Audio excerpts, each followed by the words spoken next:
আসসালামু আলাইকুম দর্শক আলু খাবে ডায়াবেটিক্সের রোগী, তবে এই আলু সেই আলু না। আলুর জাতটি হলো ওয়াকিনোয়া জাতের মিষ্টি আলু, যেটির উৎপত্তি স্থল হলো জাপানে।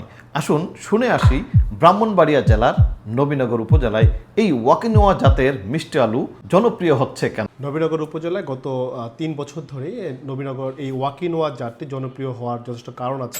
১ বিঘা জমিতে প্রায় ১০০ মনের অধিক ফলন হয় এবং এটির টেক্সচার অত্যন্ত চিত্তাকর্ষক।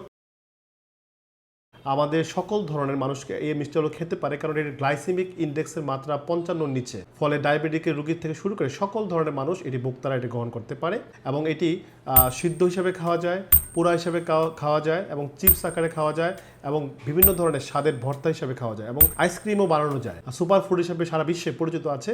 এটির ভাইন আপনাদেরকে দিতে পারবো, যদি আপনার উপজেলা কৃষি অফিসের মাধ্যমে চিঠির মাধ্যমে যোগাযোগ করেন তাহলে আপনাদেরকে ভাইন দিতে পারবো এবং এটি চর এবং নর্মাল মাটিতেও খুব ভালো উৎপাদন দিতে সক্ষম।